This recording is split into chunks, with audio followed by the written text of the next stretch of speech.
The winter of 1885 was the cruelest Pine Ridge, Montana had seen in decades. Snow fell without mercy, burying the land under thick white silence. The wind cut through trees and cabins alike, howling like something alive. Most people stayed indoors, clinging to warmth and prayer. But Emma Clark was not like most people. She pulled her worn wool coat tighter around her thin frame as she trudged through knee-deep snow near the edge of the woods. Her boots were soaked, her fingers burned with cold. She had gone out to check her trap lines, knowing the risk, knowing winter did not forgive mistakes. Still, she went. She always did. That was when she saw it. At first it looked like a fallen log, half buried beneath a snowdrift, dark, still, out of place. Emma squinted through the falling snow and took a cautious step closer. Her heart stuttered. It was a man. She dropped to her knees beside him, snow soaking through her skirt. His body was face down, twisted unnaturally, as if the land itself had rejected him. His coat was torn open, stiff with ice. Frost clung to his dark hair.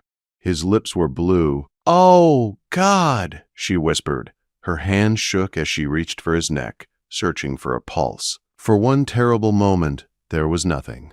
Then, faintly, barely there, she felt it. Alive. "Hold on," she breathed. "Please, just hold on." She did not know who he was. She did not know how he ended up miles from town in the middle of a blizzard. None of that mattered. If she left him here, he would be dead before nightfall. With a strength born of desperation, Emma hooked her arms beneath his shoulders and began dragging him through the snow. Every step burned. Her legs trembled. The wind fought her like an enemy. More than once she slipped and nearly fell. Her cabin lay just beyond the tree line.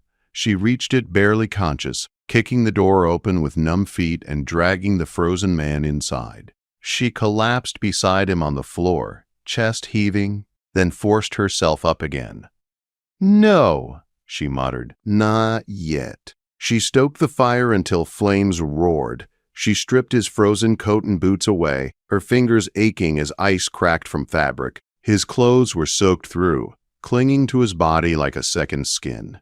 She wrapped him in every blanket she owned, then filled a basin with lukewarm water. Slowly, carefully, she began warming his hands, his arms, his face. His skin was cold as stone. "You're not dying here," she said, her voice steady despite the fear gripping her chest. "Not today." Hours passed. Emma never left his side. She fed the fire, changed the water, watched his chest rise and fall, afraid every breath would be the last. The storm screamed outside, rattling the cabin walls, but inside she held her ground. When dawn finally crept through the frost-covered window, something changed. His breathing steadied. Color returned to his cheeks. Emma sagged against the wall, tears burning her eyes. Only then did she allow herself to rest. She studied him in the firelight, really seeing him for the first time. He was young, about her age. Strong jaw, broad shoulders, hands rough with work. But his clothes, even ruined, were not ordinary. Fine wool, careful stitching, expensive. Who was he? No one ended up out there by accident. Someone had left him to die. The days that followed blurred together. Emma kept the cabin warm night and day. The stranger did not wake, but he did not die either. Each morning she checked his pulse. Each evening she cleaned his frost-bitten fingers and toes, whispering encouragement he could not hear. "You're stubborn," she murmured one morning. Most men would have given up by now. She found herself talking to him often, at first to fill the silence, later because she needed to. "I wasn't always alone," she told him one night, staring into the fire. "I had a family once. Fever took them 3 winters ago. Everyone but me." Her voice softened. "That's why I live out here." On the 5th day, everything changed. Emma was adjusting his blankets when she felt it, a slight pressure against her wrist. She froze. His fingers twitched. Her breath caught. She leaned closer, watching his face. His eyelids fluttered. "Can you hear me?" she whispered, taking his hand. "If you can, squeeze my hand." For a long moment, nothing happened. Then he squeezed, Tears spilled down her cheeks. "That's it," she said softly. "Keep fighting." From that moment on, signs came more often. A twitch, a breath that caught. Emma stayed by his side through it all, refusing to let him slip away. On the 8th morning, she was stirring broth when she heard a sharp intake of breath behind her. She turned slowly, heart pounding. His chest rose and fell too fast now. His fingers curled into the blanket. His head shifted. "No," she whispered. "Easy." His eyes snapped open, blue-gray, confused, searching. For a moment, neither of them moved. Then his hand shot out and grabbed her wrist. "It's all right," Emma said quickly. "You're safe." "You're in my cabin." His lips moved, but no sound came. She brought water to his mouth, helping him drink. When he finally spoke, his voice was barely a whisper. "Where am I?" "Pine Ridge," she said. "I found you half frozen 8 days ago." His brow furrowed. 8 days? She nodded. He stared at the ceiling, then back at her, fear creeping into his eyes. "Who am I?" Emma's heart dropped. "You don't remember?" He shook his head slowly. "There's nothing," he said. "Just cold." "It's all right," she said gently, though fear curled in her chest. "It may come back." He studied her face as if trying to carve it into memory. "Emma," she said. "My name is Emma Clark." He repeated it softly. "You saved me." Before she could answer, his grip tightened. "Please," he said urgently, "don't tell anyone I'm alive." "Not yet." A chill ran through her that had nothing to do with winter. What kind of man needed to stay dead? And what danger had she just pulled into her quiet life? Outside, the wind howled against the cabin walls, carrying secrets buried deep beneath the snow. The days after the stranger woke passed slowly, like the careful turning of pages in a fragile book. Emma watched him closely, afraid that if she looked away too long, he might slip back into darkness. He slept often, his body still weak, his mind even weaker. When he was awake, he asked the same questions again and again. Where am I? How long was I unconscious? Why does my head hurt when I try to remember? Emma answered each time with patience, even when fear sat heavy in her chest. She did not tell him about the unease growing inside her, about the feeling that this man was not meant to survive. She began calling him Cole, a name she chose without thinking. It felt kinder than leaving him without one. Cole learned to sit up first, then to stand. Each small victory came with pain and frustration. His legs shook when he tried to walk. His hands trembled when he held a cup. "I hate this," he muttered one afternoon, collapsing back onto the bed after barely making it 3 steps. "I know," Emma said, kneeling beside him, "but you're alive. That counts for something." He looked at her then, really looked at her, as if trying to understand not just her words, but her presence.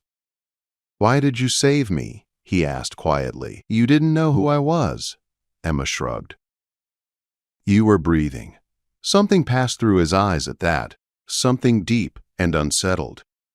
Nights were the hardest. The wind clawed at the cabin, the fire burned low, and sometimes Cole would wake with a sharp gasp, his body rigid, his eyes wild. "Water," he whispered once. "Cold." I was falling. Emma would sit beside him until the shaking stopped, speaking softly, grounding him in the present. She never asked for details. She could see the fear carved too deeply into him. As his strength returned, so did fragments of memory. A voice shouting his name, the smell of leather and sweat, the sound of rushing water. "I was on a horse," he said one evening, staring into the fire. "I know that much." Emma's fingers tightened around her sewing. "Do you think you were attacked?" He hesitated. "I don't know, but it doesn't feel like an accident." The words settled between them like a shadow. One morning, as Emma cleaned his frostbitten fingers, Cole stiffened. "Wait," he said. "That hurts, but not the way it should." She looked up. "What do you mean?" "I can feel more," he said slowly, "like my body remembers pain better than my mind remembers anything else." That same day he stood without help for the first time. When he fell, Emma rushed forward, but he caught himself on the table, breathing hard. "I'm not done," he said through clenched teeth. Neither was fate. 2 weeks later, Emma rode into Pine Ridge for supplies, leaving Cole alone for the first time. He protested, but she insisted. "I'll be back before dark," she said. "Stay inside." He nodded, but unease flickered across his face. Emma moved quickly through town, keeping her head down. Pine Ridge had not changed. Same wooden storefronts, same tired faces, same quiet gossip hanging in the air. At the general store, voices hushed when she entered. "Did you hear?" one man whispered. "They finally declared him dead." "Buried him without a body," another replied. "Storm took him, they say." Emma froze. "Who?" she asked, forcing her voice to stay steady. The shopkeeper looked at her, surprised. James Thornton, biggest ranch owner in the territory, vanished in the winter storm weeks back. Emma's heart began to pound. "Any family?" she asked. "A brother," the man said. "Daniel Thornton took over everything." Emma left with shaking hands. When she returned to the cabin, Cole was standing near the window, staring out as if something beyond the trees had called to him. "You're back," he said. "There's something I need to tell you," Emma replied. Before she could continue, his expression changed. His body went rigid. "I remember my name," he said. Her breath caught. "What is it, James?" he whispered. "James Thornton." The world seemed to tilt. Emma reached for the old newspaper she kept stacked on the shelf. Her hands shook as she unfolded one. There, sketched in rough lines, was his face. "James Thornton missing, presumed dead." James stared at the paper, his jaw tightening. "My brother," he said slowly. "Daniel, he was there." Emma felt cold all over. "You think he tried to kill you?" James closed his eyes. "I know he did."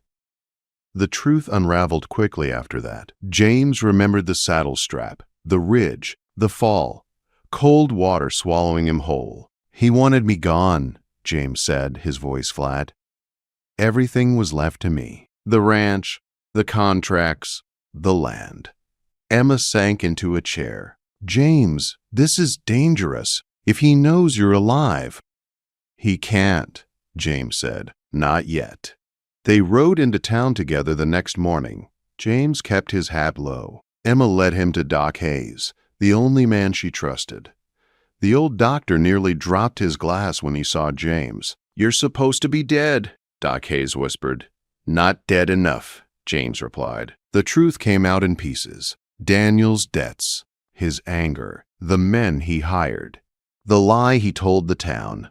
"You stay hidden," the doctor warned. "If Daniel finds out, he'll finish what he started." But James was done hiding. With the sheriff's help, they gathered proof, witnesses, records. Whispers turned into testimony. When James finally rode up to the Thornton Ranch, the sun was sinking low, casting long shadows across land that once belonged to him. Daniel stepped onto the porch, his face draining of color. "You," he breathed. "Me," James replied. Daniel reached for his gun. He did not get far. The truth spilled out in anger and desperation. Greed laid bare. A brother's betrayal exposed. Daniel was arrested before nightfall. As the ranch hands watched in stunned silence, James stood still, as if unsure what to feel. Emma stepped beside him. "It's over!" James shook his head. "No, it's just begun." That night, back at the cabin, James sat quietly by the fire. "I don't know who I am without all that," he said. "Without the ranch, without the name." Emma sat beside him. "You're the man who fought his way back from death." He looked at her then, truly looked at her. "And you," he said softly, "are the woman who gave me a second life." Outside, the wind had finally stilled, but something new stirred between them, fragile and dangerous, waiting for its moment to change everything. The world did not change overnight after Daniel Thornton was arrested, but something deep beneath it shifted. Pine Ridge buzzed with quiet talk. People who once spoke James Thornton's name with envy or fear now spoke it with disbelief. A man buried without a body had walked back into his own life. James returned to the ranch, but it no longer felt like home. The wide fields and long fences looked the same, yet everything felt hollow. Every room carried the weight of betrayal. Every corner reminded him of how close he had come to dying alone in frozen water. Each evening, when the sun dipped low, he rode away from the ranch. He rode back to Emma. Her cabin remained small and plain, tucked against the trees, like it always had been. But now it felt alive, warm, safe. It was the only place James could breathe without feeling watched. Emma never asked him to stay away from the ranch. She never asked him to stay with her, either. She simply opened the door when he arrived and handed him a cup of coffee or stew, as if this new life had grown there naturally. One night, as they sat by the fire, James spoke the thought that had been weighing on him. "My brother wanted everything I had," he said quietly, "and I almost lost my life because of it. But out here, none of that mattered." Emma stared into the flames. Sometimes losing everything shows you what actually matters. James turned to her. "I don't want to go back to being that man." She met his eyes. "Then don't." The truth was simple and terrifying. James Thornton had power, land, and wealth waiting for him. But the man who had woken in Emma's cabin had been stripped of all that. And somehow, that man had been happier. Weeks passed. Daniel was held for trial. The ranch continued under James' name, but he let trusted hands manage it. He spent more time chopping wood with Emma than signing papers. And slowly something fragile grew between them. It showed in small ways. In the way James fixed the loose step on Emma's porch without being asked. In the way Emma mended his shirts and pretended it meant nothing. In the quiet glances that lingered too long. One evening, snow began to fall again, light and gentle this time. Emma stood outside watching it drift down. "I found you in snow like this," she said softly. James stepped beside her. "You saved me." She shook her head. "I gave you warmth. You chose to live." He turned to her, his voice steady but low. "You gave me more than that. You gave me a place where I didn't have to be anything but myself." The words settled between them, heavy with truth. That night, James reached for her hand. She did not pull away.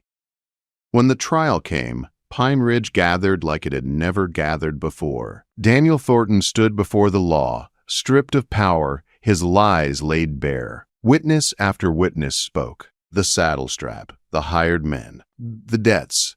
When the verdict came, it was swift. Guilty. Daniel was taken away in chains, shouting until the doors closed behind him. The sound echoed, then faded. A chapter ended. James stood outside the courthouse afterward, the cold air sharp in his lungs.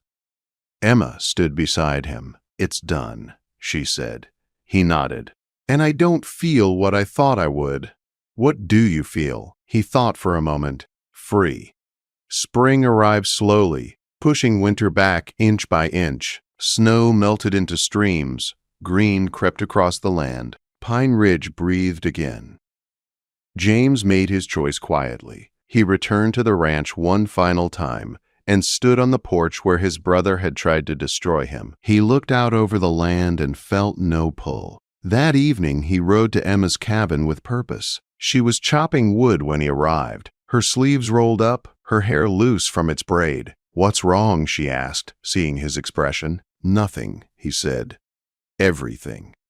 Inside the cabin, James set a small box on the table. Emma stared at it, confused. "I spent my life believing I needed to control everything," he said. "That strength meant taking. But when I lost my memory, when I had nothing, I learned something else." He opened the box. Inside was a simple ring. "I learned that real strength is choosing where you belong." Emma's breath caught. "Emma Clark," James said, his voice steady but full. "I don't know what the future holds. I only know that when I imagine it, you are there. Not because you saved me, but because you are my home." Tears filled her eyes. "I'm not asking you to leave your life," he continued. "I'm asking to share it, to build something honest, together." Emma did not answer with words. She stepped forward and placed her hands on his chest, feeling the steady heartbeat she had once fought to keep alive. "Yes," she whispered. The wedding took place in late spring beneath tall trees behind the ranch. The town came. People who once doubted Emma now looked at her with respect. They had all heard the story. James Thornton, the powerful rancher, married the quiet woman who saved him when he was nothing. Emma wore a simple dress. James wore no sign of wealth beyond a clean suit and calm eyes. When they spoke their vows, there was no grandeur, only truth. "I was lost," James said, "and you found me." "You were never lost," Emma replied. "You were just waiting." As the sun dipped low, they stood together hand in hand, listening to laughter and music carried on warm air. That evening they returned not to the grand house, but to the cabin. Emma paused at the door. "Are you sure?" James smiled. "This is where my life began again."